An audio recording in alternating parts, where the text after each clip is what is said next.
Hello friends, very good morning. तो आज हम बात करेंगे एक बहुत इंपॉर्टेंट कॉन्स्टिट्यूशनल बॉडी की भारत में, that is election commission of India.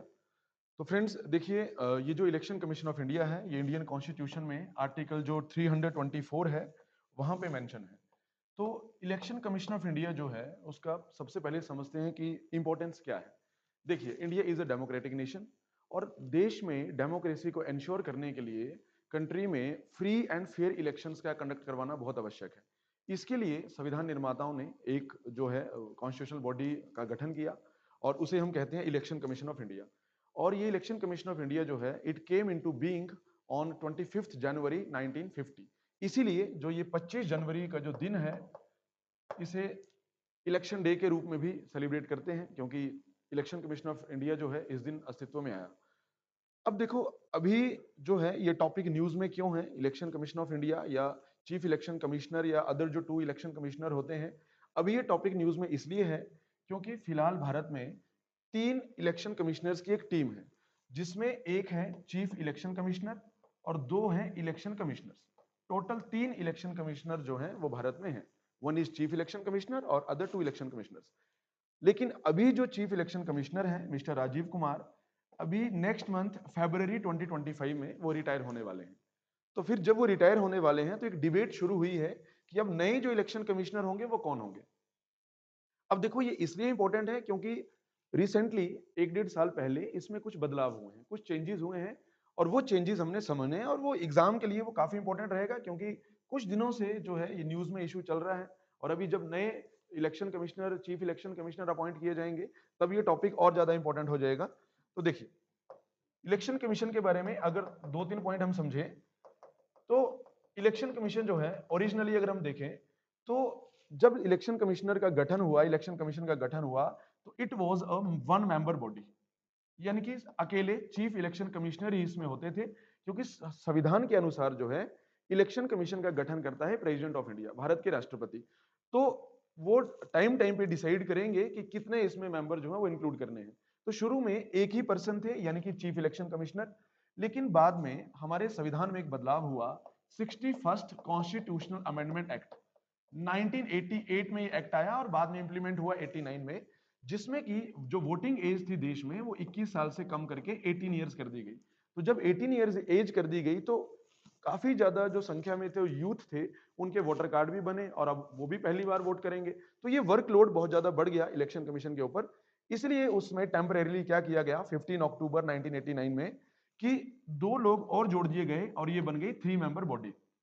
और जैसे ही चुनाव खत्म हुए उसके बाद फाइनली जनवरी 1990 में ये अदर 2 इलेक्शन कमिश्नर हटा दिए गए और फिर से ये सिंगल मेंबर बॉडी रह गई।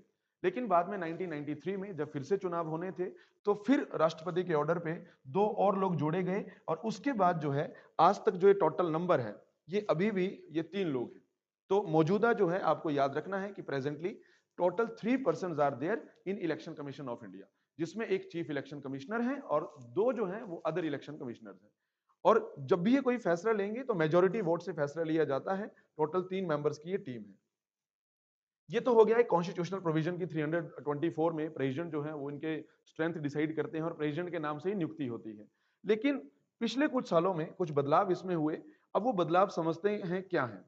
देखिए, तो अभी जो हमारा टॉपिक रहेगा mainly that is appointment. Appointment से पहले हम समझ लेते हैं क्वालिफिकेशन।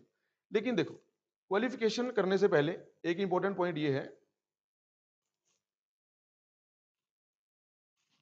मतलब आप ऐसे समझिए कि जब ये जो 324 आर्टिकल मैं आपको कह रहा हूं जिसके अकॉर्डिंग इलेक्शन कमीशन जो है ये अपॉइंट किए जाते हैं, तो अगर आर्टिकल 324 देखें तो यहां पे तो कोई क्वालिफिकेशन मेंशन नहीं की गई थी कि क्या योग्यताएं होनी चाहिए, इलेक्शन कमीशन हो, कमिश्नर हो, चाहे चीफ इलेक्शन कमिश्नर हो, उनके लिए एज सच कोई क्वालिफिकेशन जो है वो यहां पे मेंशन नहीं की गई है।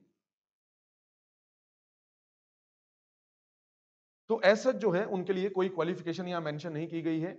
लेकिन 2023 में, दिसंबर 2023 में एक नया कानून जो है सरकार लेके आती है, that is chief election commissioner and other election commissioners appointment, conditions of service and term of office act 2023। तो जब ये नया कानून आता है दिसंबर 2023 में, तो इस नए कानून के तहत अब क्वालिफिकेशन जो है कि जिसको भी चीफ इलेक्शन कमिश्नर या जो 2 अदर इलेक्शन कमिश्नर है उनको अपॉइंट करेंगे, तो उनका या तो वो इनकम्बेंट हो, मतलब अभी वो सेक्रेटरी लेवल ऑफिस में कार्यरत हो, या तो वो पास्ट में उन्होंने उस रैंक तक वो मतलब उन्होंने कार्य किया हो। तो मतलब आपको एग्जाम में इस तरह से क्वेश्चन बन सकता है, स्टेटमेंट वाइज क्वेश्चन बन सकता है कि क्या पास्ट में काम किया हो या इनकम्बेंट भी हो, तो दोनों हो सकते हैं। आप देख सकते हैं यहाँ पे होल्डिंग और have held a post equivalent to the secretary of secretary rank of secretary to the government of India, जिन्होंने सेक्रेटरी लेवल का रैंक या तो पास्ट में होल्ड किया हो या तो अभी करंटली जो है उस पोस्ट में हो, उनको नियुक्त किया जा सकता है, चाहे चीफ इलेक्शन कमिश्नर हो चाहे अदर इलेक्शन कमिश्नर हो, दोनों ही पोस्ट में जो है उनको नियुक्त कर सकते हैं। तो ये तो हुई उनकी क्वालिफिकेशन। अब देखो इसमें अगर हम अपॉइंटमेंट की बात करें कि अब क्वालिफिकेशन तो क्लियर हो गई कि कौन व्यक्ति नियुक्त करेंगे, पर नियुक्त कौन करेगा?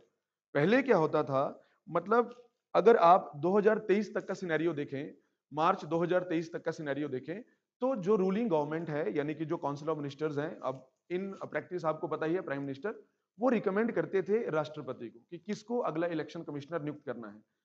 अब उनकी रिकमेंडेशन पे प्राइम मिनिस्टर या उनके जो काउंसिल ऑफ मिनिस्टर्स हैं, जो कैबिनेट है, उनकी रिकमेंडेशन में राष्ट्रपति किसी एक व्यक्ति को अपॉइंट करते थे। लेकिन बहुत लंबे समय से ये क्रिटिसिज्म था कि एक ऐसी बॉडी जो देश में निष्पक्ष चुनाव करवाएगी और अगर उसकी सिलेक्शन खुद रूलिंग गवर्नमेंट कर रही है, तो फिर वही व्यक्ति बाद में जो है वो इलेक्शन भी करवाएगा और इलेक्शन में कहीं सरकार का कोई इंटरफेरेंस ना हो। तो इसको इंश्योर करने के लिए इलेक्शन कमीशन की जो अपॉइंटमेंट है उसमें इम्पार्शियलिटी होना बहुत ज्यादा जरूरी है, ट्रांसपेरेंसी बहुत ज्यादा जरूरी है। तो लंबे समय से जो है ऐसी पेटिशन कोर्ट में पड़ती रही। फिर मार्च 2023 में कोर्ट का ऑर्डर आया और कोर्ट ने कहा कि जब तक सरकार डिसाइड ना कर ले, मतलब एक इंटरिम पीरियड के लिए कहा कि सरकार को डिसाइड करना है बाय लॉ कि पुराना सिस्टम नहीं चलेगा कि अकेले प्राइम मिनिस्टर या उनके कैबिनेट के कहने पे नहीं होगा, प्रॉपर एक प्रक्रिया होनी चाहिए। तो कुछ समय के लिए क्या हुआ कि मार्च 2023 में जब सुप्रीम कोर्ट का ऑर्डर आया, तो सुप्रीम कोर्ट ने कहा कि 3 व्यक्तियों का एक पैनल होगा, जिसमें एक प्रधानमंत्री होंगे, एक लीडर ऑफ ऑपोजिशन होंगे और एक चीफ जस्टिस ऑफ इंडिया होंगे। बोला ये 3 लोगों की जो टीम है, फॉर द टाइम बीइंग मैं आपको समझा रहा हूं कि जब तक नया कानून ना बना ले, मार्च 2023 में ऐसा जुडिशरी ने कहा। बोला 3 मेंबर का एक सिलेक्शन पैनल होगा जिसमें प्राइम मिनिस्टर जो हेड होंगे, एक लीडर ऑफ ऑपोजिशन होंगे और एक चीफ जस्टिस ऑफ इंडिया होंगे। बोला ये कोई नाम रिकमेंड करेंगे और इसको बाद में जो है वो राष्ट्रपति इलेक्शन कमिश्नर के रूप में नियुक्त करेंगे। ये ऐसा सिस्टम कुछ दिनों के लिए चला, मतलब मार्च 2023 में ये सुप्रीम कोर्ट की गाइडलाइन थी और ऐसा सिस्टम चला दिसंबर 2023 तक इंटरिम पीरियड के लिए। और दिसंबर 2023 में सरकार ये नया कानून लेके आ जाती है, ये जो यहां लिखा है दिसंबर 2023 में कानून पास हो जाता है। अब इस नए कानून में बहुत सारे बदलाव किए गए हैं। एक तो ये क्वालिफिकेशन, जो पहले क्वालिफिकेशन के बारे में क्लियर नहीं था, तो इसके सेक्शन 5 में, इस कानून के सेक्शन 5 में ये क्वालिफिकेशन ऐड कर दी गई है कि सेक्रेटरी लेवल के रैंक में हो या पास्ट में जो है वो काम कर चुके हो। तो ये तो क्वालिफिकेशन हुई, एग्जाम के लिए आपने याद रखना। और सेक्शन 5 में ये जो नया एक्ट है उसके अंडर इसको बताया गया है। देन इसके अलावा नेक्स्ट है, देखो अब ये सर्च कम सिलेक्शन कमेटी का जो है कॉन्सेप्ट क्या है, मतलब आप ऐसे समझिए कि 2 कमिटीज जो है वो यहां पे होंगी।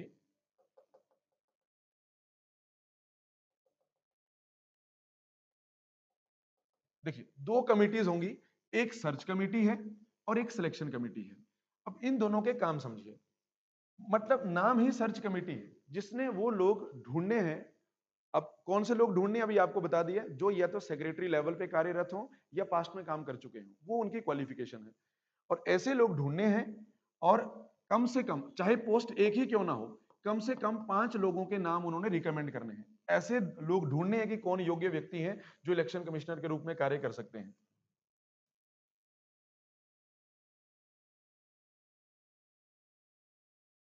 तो देखिए जो ये सर्च कमेटी है, सर्च कमेटी में कौन लोग होंगे? सर्च कमेटी के जो हेड होंगे ये होंगे minister of law, minister of law and justice, मतलब जो कानून मंत्री हैं वो इस कमेटी के हेड होंगे, सर्च कमेटी के। और 2 अन्य इसमें ऑफिसर होंगे जो लगभग सेक्रेटरी लेवल से नीचे नहीं होने चाहिए। नेक्स्ट स्लाइड में मैं आपको दिखाता हूं, जो सेक्रेटरी लेवल से नीचे नहीं होने चाहिए। मैं सर्च कमेटी की बात कर रहा हूं। तो सर्च कमेटी में टोटल 3 लोग, इसके हेड होंगे minister of law and justice और अदर 2 मेंबर्स। और जो बाकी 2 लोग होंगे वो भी सेक्रेटरी लेवल से नीचे नहीं होने चाहिए। तो मतलब सर्च कमेटी में टोटल 3 लोग हुए। ये जो मैंने आपको सर्च कमेटी अभी बताई फर्स्ट वाली, इस सर्च कमेटी में टोटल 3 लोग होंगे, एक मिनिस्टर ऑफ लॉ जो आपको बताया, और दूसरा कम से कम सेक्रेटरी लेवल के 2 व्यक्ति इसमें होने चाहिए। तो ये पूरे देश में जो योग्य व्यक्ति होंगे, जो क्वालिफाइड लोग होंगे इलेक्शन कमीशन की पोस्ट में आने के लिए, इलेक्शन कमिश्नर हो चाहे चीफ इलेक्शन कमिश्नर हो, तो वो नाम रिकमेंड करेंगे। तो सर्च कमेटी का नाम है वो व्यक्ति ढूंढना और आगे रिकमेंड करना। और जब ये 5 लोग सिलेक्ट कर लेंगे, उसके बाद रोल होगा सिलेक्शन कमेटी का। अब इस सिलेक्शन कमेटी में फर्दर 3 लोग हैं, प्राइम मिनिस्टर इसके हेड है, और दूसरे इसमें होंगे लीडर ऑफ ऑपोजिशन, जो ऑपोजिशन मिनिस्टर होंगे या सबसे बड़ी जो ऑपोजिशन पार्टी होगी उसके लीडर, और तीसरे इसमें एक cabinet minister appointed by prime minister. अब देखो यहां बदलाव है। थोड़ी देर पहले मैंने आपको कहा कि मार्च 2023 में सुप्रीम कोर्ट ने कहा था कि 3 लोग, पर उन्होंने इंटरिम पीरियड के लिए बताए थे कि जब तक सरकार बाय लॉ डिसाइड नहीं कर लेती है, जो सरकार ने दिसंबर 2023 में डिसाइड किया। तो फिर इस सिलेक्शन कमेटी में यहां पे एक मिनिस्टर की जगह चीफ जस्टिस ऑफ इंडिया भी हो सकते थे। और बहुत सारे लोग जो हैं इस सिलेक्शन कमेटी को फिर क्रिटिसाइज करते हैं कि सर्च कमेटी जब अपना काम कर देगी, 5 लोगों का नाम आगे भेजेगी, तो उन 5 में से किसी एक को, मतलब जितनी वैकेंसी होगी वो इस कमेटी को फाइनलाइज करना है। और इसमें prime minister, leader of opposition और एक मिनिस्टर है। अब जाहिर सी बात है, प्राइम मिनिस्टर और मिनिस्टर वो एक ही पार्टी के होंगे। तो फिर से बात वहीं आ गई कि ये जो सिलेक्शन कमेटी है, इसमें लीडर ऑफ ऑपोजिशन तो है, पर इसमें ज्यादा डोमिनेंस जो है वो रूलिंग गवर्नमेंट का होगा, क्योंकि प्राइम मिनिस्टर खुद है, और जो मिनिस्टर एक इसमें होगा वो भी प्राइम मिनिस्टर ही तय करेंगे कि कौन सा मिनिस्टर इसमें होगा। तो अभी भी लोग इसको क्रिटिसिज्म इसके बारे में करते हैं। और इसके बाद पेटिशंस भी सुप्रीम कोर्ट में फाइल हुई थी कि यहाँ पे चीफ जस्टिस का नाम नहीं आया, जो कि जुडिशियरी ने क्लियर किया कि चीफ जस्टिस का नाम तो वो टेम्परेरी पीरियड के लिए था, कि मार्च 2023 में जब सुप्रीम कोर्ट ने रूलिंग दी थी, वहां से लेकर दिसंबर तक था। क्योंकि उस रूलिंग में था कि जब तक सरकार बाय लॉ डिसाइड ना कर ले कि सिलेक्शन पैनल में कौन होगा, तब तक ये वाला कॉन्सेप्ट चलेगा। तो फिर अब चीफ जस्टिस इसमें नहीं है, पर एक सुझाव एग्जाम के लिए हो सकता है। अगर एक सजेशन आपका एग्जाम में आए कि एक वे फॉरवर्ड में आपको लिखना हो, तो आप सजेशन यहाँ पे दे सकते हैं कि ज्यादा ट्रांसपेरेंसी यहाँ पे एंश्योर होगी सिलेक्शन प्रोसेस में, अगर यहाँ पे एक मिनिस्टर की जगह चीफ जस्टिस ऑफ इंडिया को जोड़ दिया जाए, या कोई सीनियर मोस्ट सुप्रीम कोर्ट के जज को जोड़ दिया जाए। तो ये 2 चीजें आपने पढ़ी, एक सर्च कमेटी, दूसरी सिलेक्शन कमेटी। सर्च कमेटी में आपको 3 लोग बता दिए, मिनिस्ट्री ऑफ लॉ अपॉइंट करती है, minister of law and justice इसके चेयरपर्सन रहेंगे, 2 सेक्रेटरी लेवल के ऑफिसर रहेंगे। ये वो 5 लोग आगे रिकमेंड करेंगे, इन 5 लोगों में से किसी एक को ये फाइनलाइज करेंगे।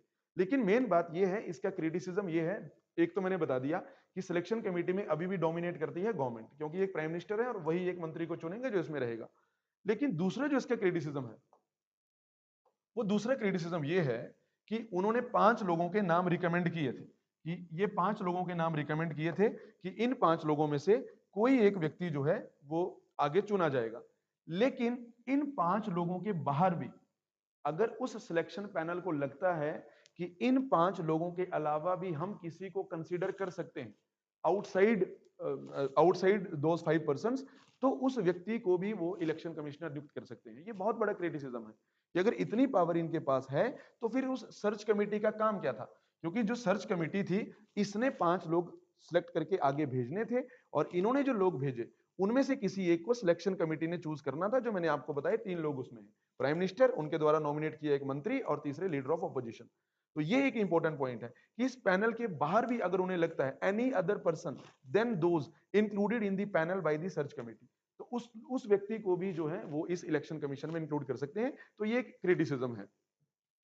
देन ये जो मैंने आपको बताया कि चीफ जस्टिस ऑफ इंडिया होने चाहिए थे, पर वो सुप्रीम कोर्ट ने कहा कि हमने तब तक कहा था जब तक नया लॉ इनेक्ट नहीं कर लेते, और नए लॉ में चीफ जस्टिस को यहां से बाहर रखा गया है। तो ये हुआ, वन इज सर्च कमेटी, दूसरी है सिलेक्शन कमेटी। इसलिए अब ये टॉपिक न्यूज में इसलिए था क्योंकि जो प्रेजेंट जो हमारे चीफ इलेक्शन कमिश्नर हैं मिस्टर राजीव कुमार, वो रिटायर होने वाले हैं नेक्स्ट मंथ फरवरी में। तो फिर नए चीफ इलेक्शन कमिश्नर नियुक्त किए जाएंगे। यहां पे भी बदलाव है। पहले क्या होता था, टोटल 3 लोग हैं, 2 इलेक्शन कमिश्नर, एक सीईसी चीफ इलेक्शन कमिश्नर। इन 2 में जो सीनियर मोस्ट होता था वो अपने आप चीफ इलेक्शन कमिश्नर बन जाता था। पर इस बार चेंज है, इस बार बदलाव है। और वो बदलाव ये है कि अब जरूरी नहीं है कि इन दोनों में से एक चीफ इलेक्शन कमिश्नर बनना है। अब ये पैनल बाहर से भी व्यक्ति ला सकता है, इस पूरी प्रक्रिया से ला सकता है कि सर्च कमेटी 5 लोगों का नाम देगी, उनमें से एक को वो सीधा चीफ इलेक्शन कमिश्नर बना सकते हैं। तो वो क्वालिफिकेशन आपको बता दी कि सेक्रेटरी लेवल का वो व्यक्ति होना चाहिए, और कम से कम कुछ साल उसने इलेक्शन से संबंधित उसको एक्सपीरियंस होना चाहिए, वही व्यक्ति बनेंगे। तो मतलब अब वो नहीं है कि सीनियोरिटी का चक्कर नहीं है, हाँ ये भी बन सकते हैं, पर उसके बाहर का व्यक्ति भी आ सकता है और सीधा चीफ इलेक्शन कमिश्नर बन सकता है।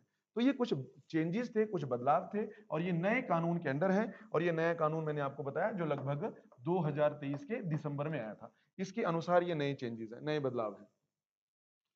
तो एक सर्च कमेटी हुई, एक सिलेक्शन कमेटी हुई और इसके अलावा final appointment of CEC and EC, मतलब चीफ इलेक्शन कमिश्नर और अदर इलेक्शन कमिश्नर, जो 2 लोग होंगे।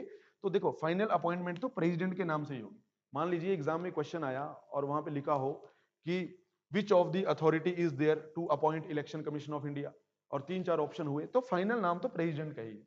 मतलब सर्च कमेटी 5 लोगों के नाम भेजेगी, सिलेक्शन पैनल वो आगे किसी एक का नाम फाइनल करेंगे, उन 5 में से भी कर सकते हैं, उससे बाहर भी कर सकते हैं। फिर लास्ट जो अपॉइंटमेंट होगी वो तो प्रेसिडेंट के नाम से ही होगी और ये प्रेसिडेंट की एक एग्जीक्यूटिव पावर भी है, इंडियन पॉलिटी में आप पढ़ते हैं। देन अब ये लिखा है इसमें कि इस कानून के बनने से पहले जो सीनियर मोस्ट होता था वो अपने आप चीफ इलेक्शन कमिश्नर बन जाता था, पर अब ये सिस्टम नहीं है। इसके अलावा टर्म्स की बात करें तो टर्म जो है, ओरिजिनली संविधान में तो टर्म नहीं बताया गया था, लेकिन बाद में 1991 में सेम ऐसा एक्ट आया था। अब 1991 का एक्ट हटा के 2000 ये 23 वाला एक्ट आ गया है, 2023 वाला एक्ट आ गया है। तो अब नए एक्ट के अनुसार ही आप पढ़ लीजिए कि 1991 में भी सेम ही था, नए में भी सेम ही है। या तो 6 साल का कार्यकाल होगा या फिर 65 साल की उम्र, जो पहले हो जाए। जैसे एक व्यक्ति 64 साल की उम्र में इलेक्शन कमिश्नर बना, तो जाहिर सी बात है एक ही साल उनका कार्यकाल होगा। कोई 55 साल की उम्र में बन गया, 55 में बन गया, तो जाहिर सी बात है कि जो है वो 61 को रिटायर होना पड़ेगा। तो या तो 6 इयर्स का जो उनका टेन्योर है, या तो एज अगर 65 कंप्लीट हो जाए तो ये टेन्योर और टर्म्स आपको बता दिया। इसके अलावा रीअपॉइंटमेंट के लिए एलिजिबल नहीं है और टोटल 6 साल नहीं होने चाहिए। ऐसा हो सकता है कि एक व्यक्ति इलेक्शन कमिश्नर नियुक्त हुआ, 3 साल वो इलेक्शन कमिश्नर रहा, फिर उसकी प्रमोशन हो गई और वो बन गया चीफ इलेक्शन कमिश्नर, और अगले 3 साल वो चीफ इलेक्शन कमिश्नर रहा, तो टोटल मिला के हो गए 6 साल। तो मैक्सिमम 6 ही साल है, चाहे इलेक्शन कमिश्नर रहे चाहे दोनों पोस्ट में रहे, इक्वल मतलब कंबाइन करके वो 6 साल से एक्सीड नहीं करना चाहिए किसी भी परिस्थिति में। तो ये टर्म हो गया चीफ इलेक्शन कमिश्नर का और इलेक्शन कमिश्नर्स के। Then resignation and removal. Resignation जो है वो राष्ट्रपति को अपना रेजिग्नेशन सौंपते हैं, क्योंकि राष्ट्रपति इनको नियुक्त करते हैं, राष्ट्रपति को ही रेजिग्नेशन इन राइटिंग ही एड्रेस करते हैं। इसके अलावा रिमूवल प्रोसेस की बात करें तो जो चीफ इलेक्शन कमिश्नर है उनका रिमूवल होगा सेम एज जज ऑफ अ सुप्रीम कोर्ट। और वो आपको पता है एक प्रॉपर प्रोसेस है सुप्रीम कोर्ट के जज को निकालने की, जिसमें बोथ हाउसेज जो है पार्लियामेंट के 2/3 मेजोरिटी से रेजोल्यूशन पास करते हैं, तो प्रॉपर प्रोसेस से निकाले जाते हैं। लेकिन बाकी जो 2 इलेक्शन कमिश्नर हैं उनको निकालना हो तो चीफ इलेक्शन कमिश्नर की रिकमेंडेशन आवश्यक होती है, उनकी कंसल्टेशन आवश्यक होती है, तो उनके लिए वो प्रोसेस नहीं है। देन सैलरी की बात करें तो जितनी एक सुप्रीम कोर्ट के जज की सैलरी होती है लगभग 2.5 लाख रुपया, इतनी सैलरी इनको मिलती है, तब चाहे चीफ इलेक्शन कमिश्नर हो चाहे अदर इलेक्शन कमिश्नर हो। तो ये इंपॉर्टेंट टॉपिक था। अभी जो प्रेजेंट इनकम्बेंट जो इलेक्शन कमिश्नर हैं जनवरी 2025 में, वो राजीव कुमार हैं और नेक्स्ट मंथ फरवरी में वो रिटायर होने वाले हैं, और इसलिए ये टॉपिक न्यूज में था कि नए इलेक्शन कमिश्नर कौन बनेंगे। कौन बनेंगे ये तो क्लियर है, वो तो आप पढ़ लेंगे, पर वो प्रोसेस इसके पीछे की जो है ये एग्जाम के लिए इंपॉर्टेंट रहती है। और पहले क्या था संविधान में, फिर उसके बाद अब जो बदलाव हुए, ये बदलाव मेनली वो क्वालिफिकेशन से संबंधित है, और साथ में जो मैंने आपको बताया कि सर्च कमेटी भी है और सिलेक्शन पैनल भी है। सर्च कमेटी में मिनिस्टर ऑफ लॉ हेड है और सिलेक्शन पैनल में प्राइम मिनिस्टर हेड है, दोनों में 3-3 जो है वो व्यक्ति है। ठीक है, तो ये एक इंपॉर्टेंट टॉपिक था, शॉर्ट में हमने इसको किया, और इसको फिर आप जो है न्यूज आर्टिकल्स वगैरह में ये आता रहेगा, तो आप इसको इसमें भी रिवाइज करते रहें। तो आज के लिए इतना ही। Okay guys, thank you very much.